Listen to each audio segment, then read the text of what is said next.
Are you curious to compare what you do in the summer to what most Americans do? Well, there are certainly plenty of opportunities for summer fun, but how much fun a person has varies considerably. Let me start by explaining that a lot depends on someone's age and profession. And of course, preferences and finances vary from household to household. But you don't have to be a millionaire enjoying an early retirement to have fun at any time of the year. I should know, I'm not a millionaire and I'm not close to retirement. I work nearly every day, but I'm pretty good at including some fun and relaxation in my summer days. I'll talk about the younger generations first. Most students have a summer vacation. A few might choose to take summer courses, but the majority of students are on break. The school year ends in June, and even earlier if you're a college student. Don't forget that when I say college, I'm talking about higher education. College students are usually 18 to 22 years old, and they've graduated from high school. Many undergrads find summer jobs or internships. Some get hired for full-time or part-time work and get paid minimum wage. Summer jobs for both college and high school students allow young adults to earn money for personal expenses and school-related expenses. Internships can be paid or unpaid. Upperclassmen in college are willing to accept unpaid internships if they can gain valuable experience and connections. Younger students often find ways to earn money as well during the summer. Teenagers might work at local grocery stores or ice cream stands. A lot of girls babysit for families in their neighborhood. School-age children sometimes set up lemonade stands in front of their homes and sell glasses of the cold beverage to people walking or driving by. Don't underestimate the entrepreneurial ambitions of these kids. They can earn fairly well on a hot day if they happen to be in a busy location. Children and teens also have many summer camps to choose from. Some are day camps and some are overnight camps. Most camps have a range of outdoor activities, including swimming and canoeing. There are camps that are specific to the children's interests, such as sports, music, theater, or art. Some camps are affordable and others can be pricey. Guess who the counselors are? Often they're college students who usually get free room and board and then receive a stipend for the whole summer. If you love working with children, then being a camp counselor can be fun. College students might seek a volunteer experience away from home or even outside the country. It's a time for exploration and adventure. I worked in an orphanage for a couple of summers in my early 20s. I didn't get paid, I just wanted the experience, and I've always enjoyed working with kids of different ages. Both volunteer jobs and internships are ways young people build their resumes. These kinds of experiences showcase a person's interests, values, and skills. But when people aren't volunteering, attending camps, selling lemonade, or working at a part-time job, what are they doing?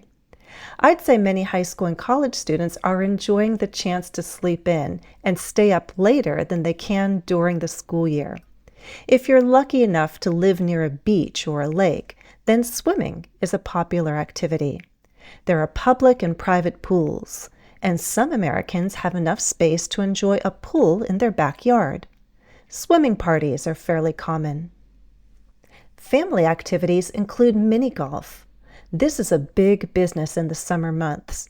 You might pay around $10 per person for one course. A course has 18 holes. Most mini golf places have at least 2 courses, so you can choose to play one or both. You usually get a discount if you pay for both.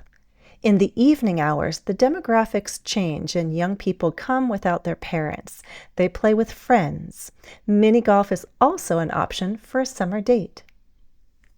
Sometimes, in addition to mini golf, a recreational park will offer batting cages for those who like to practice hitting baseballs. Do you think you can hit a fastball? I'd be too scared to try.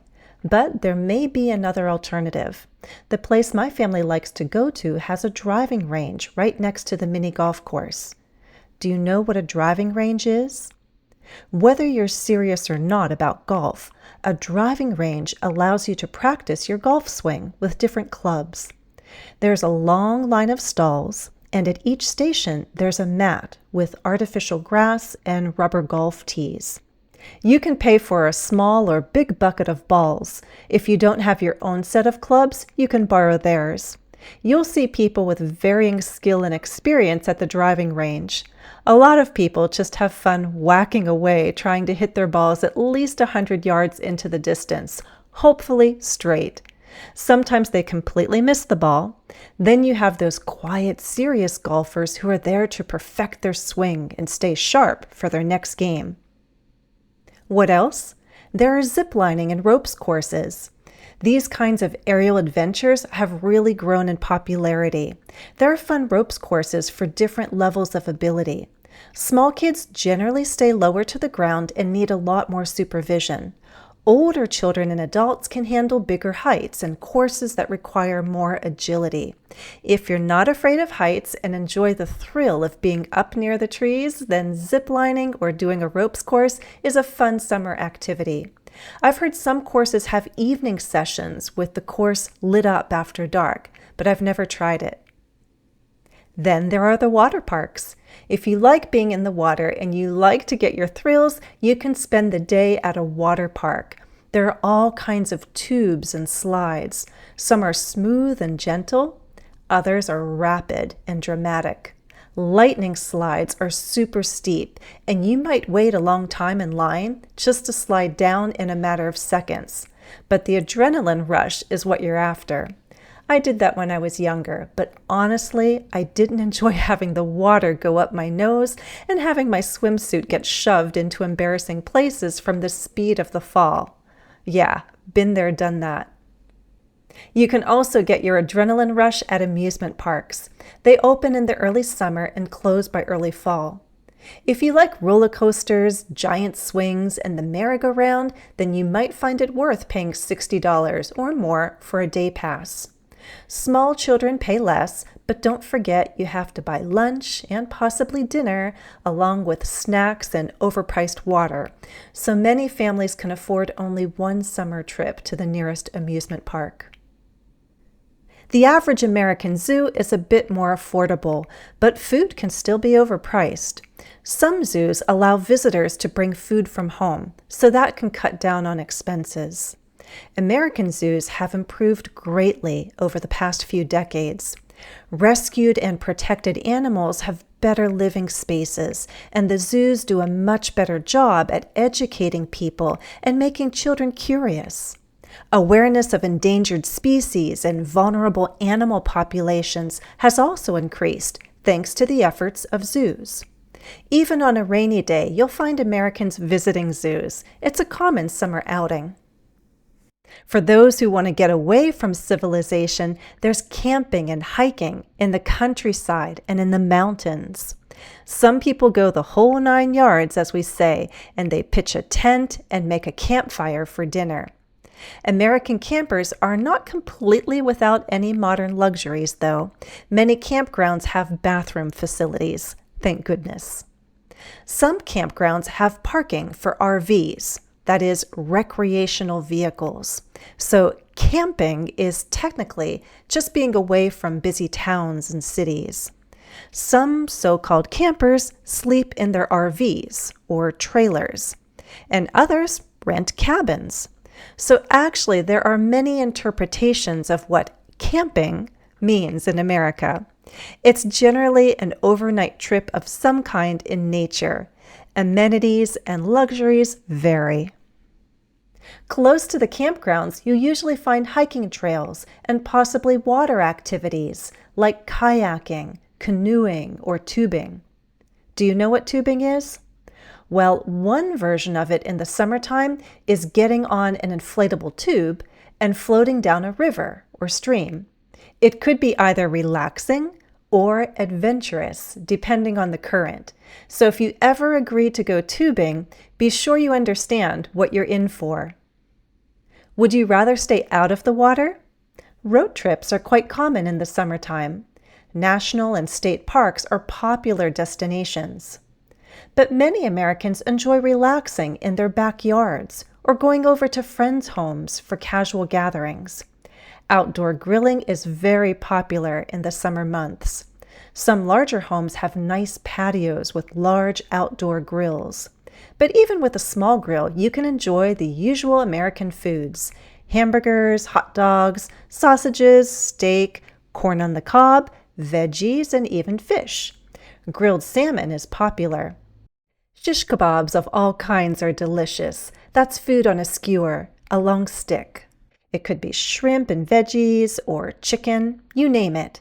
One of the best smells of summer is grilled food. You can always tell when your neighbors are grilling. It smells fabulous. What's for dessert in the summer? Some Americans head to their local ice cream stand. For others, whether they're in their backyard at a fire pit or camping out in the mountains, it's s'mores. A s'more is a really unhealthy but yummy campfire treat.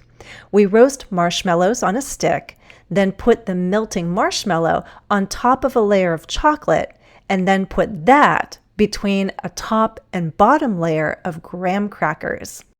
It's hot, messy, sweet, and wonderful all at once. Kind of like summertime itself.